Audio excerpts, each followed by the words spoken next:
Chapter 4, page 118. Reading: Egyptian Civilization, A Brief History. It is usual to divide the long history of Egypt into three periods: the Old Kingdom, the Middle Kingdom, and the New Kingdom. These are further divided into dynasties. A dynasty was a period when a single family provided a succession of rulers. When one pharaoh died, a successor was chosen from the same family. It was important to keep the blood of the royal family pure. Therefore, the pharaoh was not allowed to marry outside the immediate family. The Old Kingdom. The earliest dynastic period began around 3100 BCE, when Upper and Lower Egypt were united by a powerful pharaoh named Menes, perhaps another name for Narmer. Menes established his capital at Memphis and founded the first of the 31 Egyptian dynasties. It was during the Old Kingdom that the pyramids were built. These massive tombs were an attempt to keep the body of the pharaoh safe. The Egyptians believed that the soul, or Ka, remained with the body until death. At death, the Ka left the body for a time, but it later returned and united with the body again for the journey to the next world. If the body was destroyed, the Ka had to travel aimlessly for all eternity.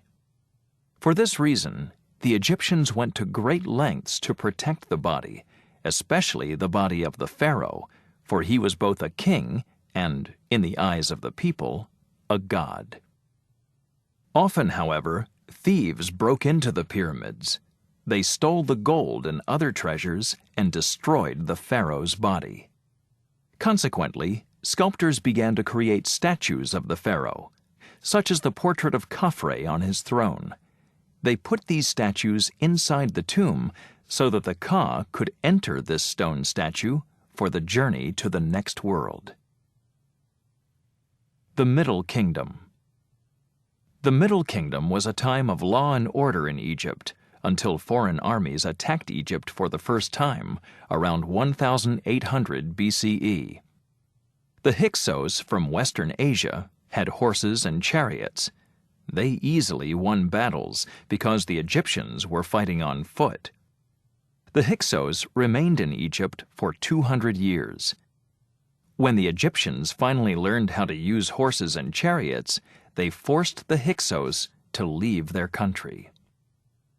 During the Middle Kingdom, Egyptians stopped building pyramids and began to build pharaohs' tombs in rock cliffs instead.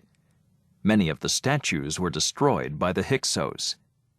Perhaps one incomplete portrait of King Sesostris III, which was created during this difficult period, represents the time. This portrait is very different from Old Kingdom portraits of rulers. It is a surprisingly realistic face. The firmly set mouth and lines above the eyes express deep worry and a troubled emotional condition. The New Kingdom.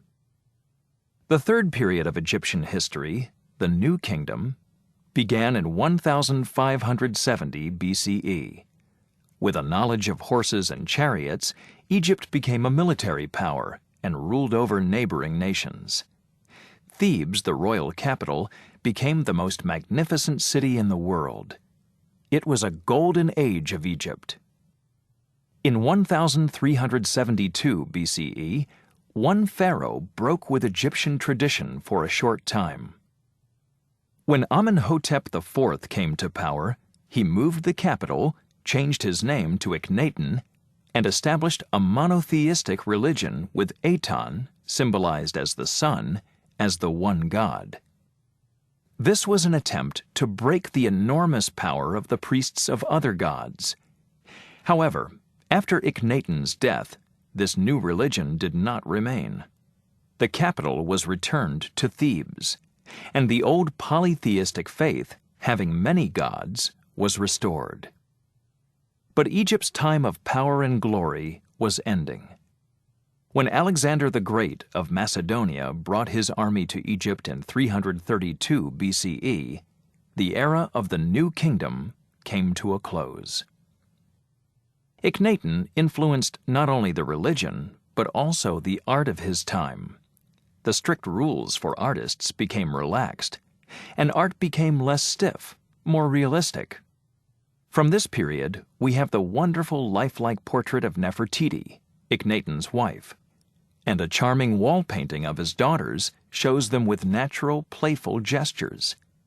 Most surprisingly, portraits of Akhenaten himself show him as he really looked, and he was not handsome. With Akhenaten's death, the old rules for artists returned. Nevertheless, we can still see some of his influence in much of the art, such as the tomb art of Akhenaten's famous young successor, Tutankhamun.